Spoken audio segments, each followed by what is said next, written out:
Shalom, perkenalkan saya Jurni Panggalo dengan NIM 211301502. Di sini saya akan menjelaskan tentang mikromeretik.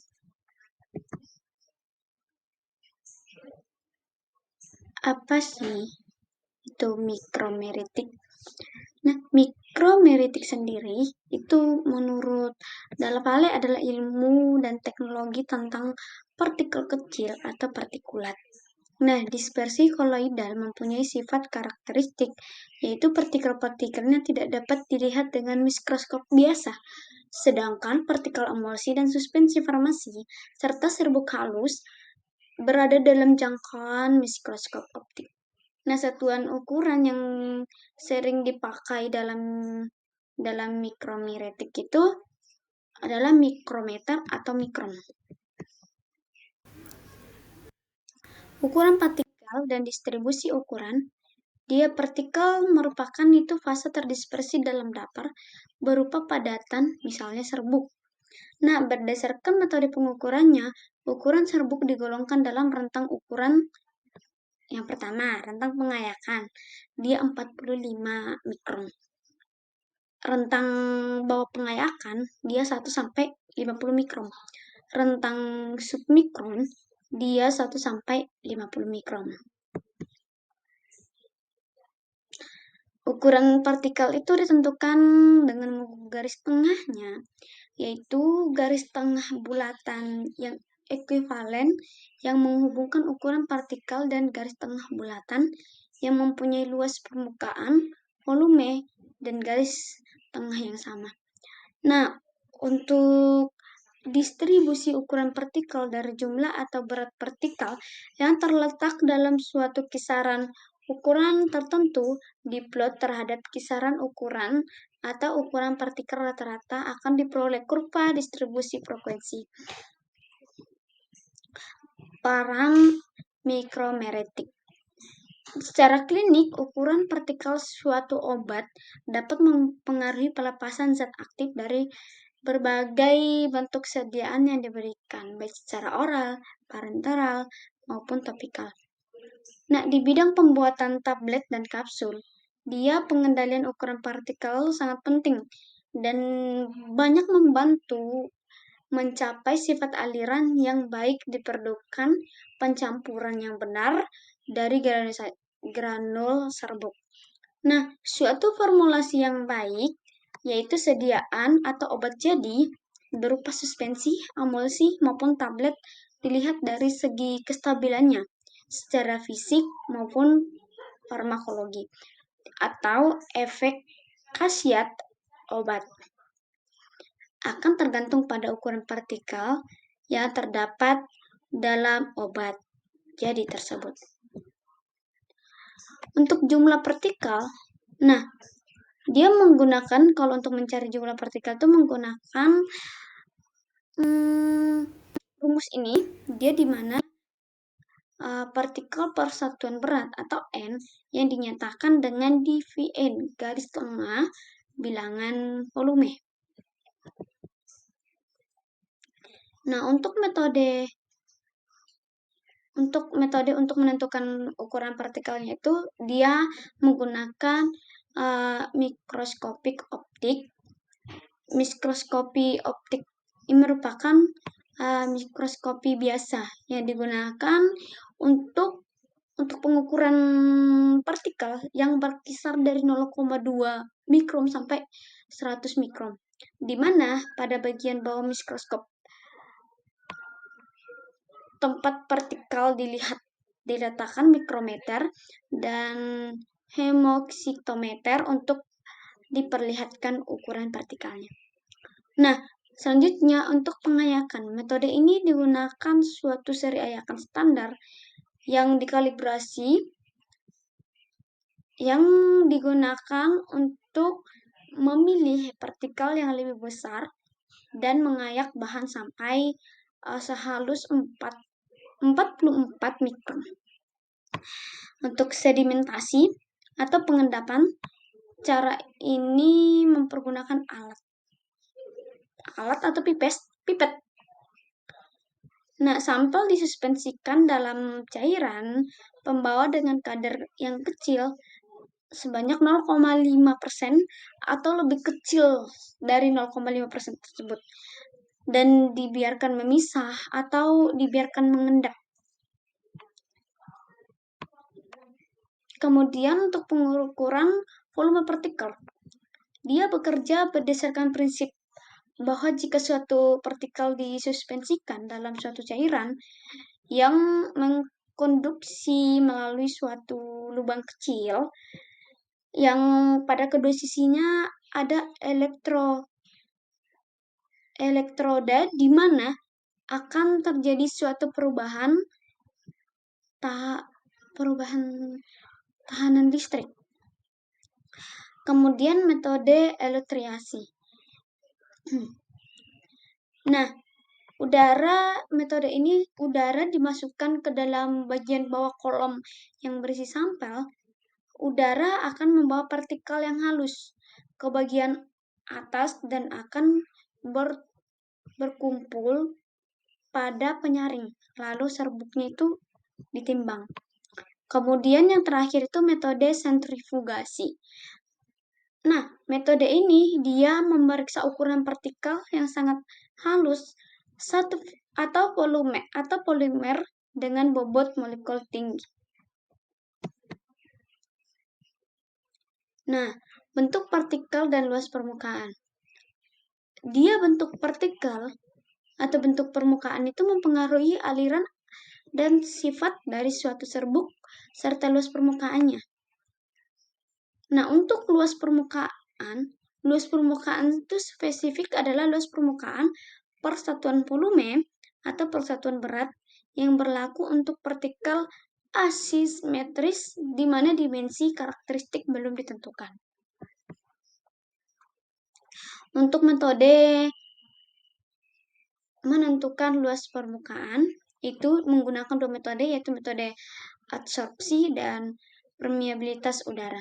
Nah, metode adsorpsi itu partikel dengan luas permukaan spesifik besar merupakan adsorben yang baik untuk absorpsi. Nah, untuk metode permeabilitas, dia udara prinsip tahanan terhadap aliran dari suatu cairan melalui suatu sumbat dari serbuk kompak adalah luas permukaan dari serbuk tersebut. Makin besar luas permukaan per gram serbuk, makin besar pula tahanan untuk mengalir. Untuk sifat-sifat turunan serbuk, dia yang pertama porositas.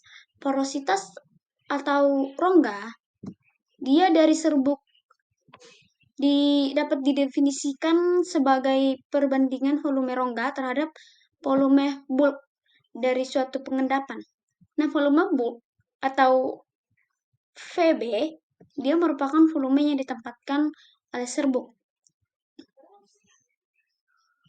Nah, yang kedua, susunan susunan pengepakan yang ideal. Yakni yang pertama paling dekat,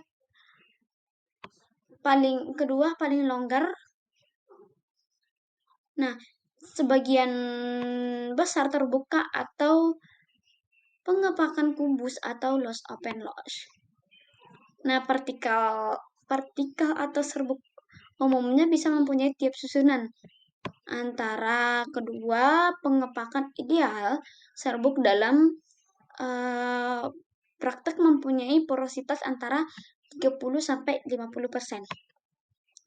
Nah, untuk kerapatan sendiri itu ada 3. Yang pertama, kerapatan sebenarnya. Atau dia merupakan kerapatan dari bahan padat yang nyata. Kemudian yang kedua, kerapatan granul. Dia dapat ditentukan dengan menggunakan air raksa yang dapat mengisi ruang kosong tetapi tidak berpenetrasi ke dalam pori-pori dalam partikel. Terus yang ketiga itu kerapatan bulk. Dia dapat ditentukan dari volume bulk dan berat suatu serbuk kering dalam serbuk gelas ukur. Kemudian bulk kinase. Dia volume bulk kinase ini tuh volume bulk spesifik merupakan kebalikan dari kerapatan bulk yang dimana disebut bulk kinase atau bulk saja. Bulk merupakan hal yang perlu dipertimbangkan dalam pengawasan serbuk. Kemudian kemudian pengompakan. Nah, pengompakan ini jika serbuk dikompakkan pada tekanan kira-kira 5 kg per cm kubik, dia porositasnya serbuk yang tersusun dari partikel yang kaku akan lebih tinggi daripada porositas serbuk dalam packing yang sangat berdekatan, seperti ditentukan oleh percobaan pengetahuan sehingga serbuk ini akan dilihat yakni menunjukkan pengembangan yang tidak diharapkan, bukan kontraksi di bawah pengaruh tekanan. Kemudian sifat aliran. Nah, sifat aliran ini faktor-faktor yang mempengaruhi sifat aliran itu dari serbuk, yakni ukuran partikel, porositas, dan kerapatan serta kehalusan permukaan. Nah, untuk memperbaiki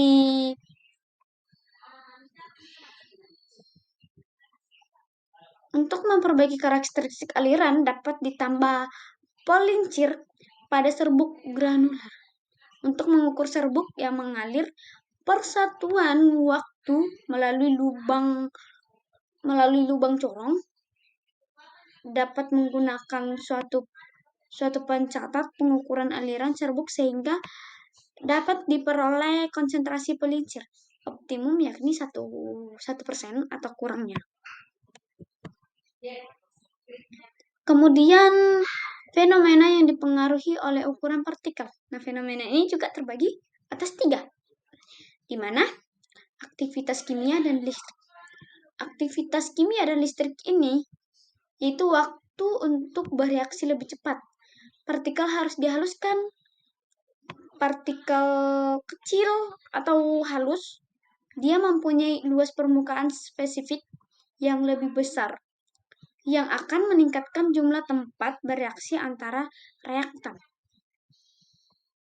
Partikel yang sangat halus biasanya itu menghasilkan muatan listrik statis yang diakibatkan gesekan antara bahan-bahan dengan alat atau antar partikel sehingga timbul muatan listrik. Nah, hal ini tuh menyebabkan serbuk menempel pada dinding wadah. Kemudian untuk penyerapan atau absorption. Nah, udara lembab akan lebih diserap sehingga dia dapat menimbulkan reaksi antara lembab dengan bahan. Nah, hal ini memungkinkan terjadinya penguraian bila senyawa obat diserap akan menyebabkan biofasibilitas atau ketersediaan hayati. Obat tersebut terpengaruh. Untuk yang terakhir itu kelarutan. Nah, kelarutan dia itu penghalus partikel yang dapat meningkatkan kelarutan zat. Kemudian pengaruh dari kelarutan. Nah, dia itu ada laju disolusi. Nah, jika ingin melarutkan suatu zat, seseorang cenderung dia menghaluskan zat tersebut untuk mempercepat proses kelarutan. Dia kan kalau misalkan dia nggak larut, nggak halus, jadi untuk proses kelarutannya juga itu dalam waktu lama. Jadi kalau misalkan dia semakin halus, dia kan semakin bagus. Karena kenapa? Karena dalam untuk kelarutannya dia akan makin cepat dan juga mudah. Nah, kemudian untuk ekstraksi galenis, untuk mempermudah ekstraksi bahan obat hewan atau nabati harus dihaluskan terlebih dahulu untuk merusak dinding sel sehingga memungkinkan terjadinya kontak langsung antara softland dengan solut atau bahan obat gitu. Kemudian yang terakhir, dia aktivitas fisiologis. Dia kemanjuran pengobatan suatu obat. Jadi pengaruh obat ukuran partikel. Nah, jika ukuran partikelnya diperkecil, maka luas permukaan spesifiknya meningkat, sehingga larutan obat lebih cepat dan lebih banyak diserap atau diabsorpsi. Partikel yang besar tidak beraturan akan mengiritasi jaringan tersebut pada permukaan luar. Sekian hasil presentasi saya. Jika ada salah kata, mohon dimaafkan. Terima kasih.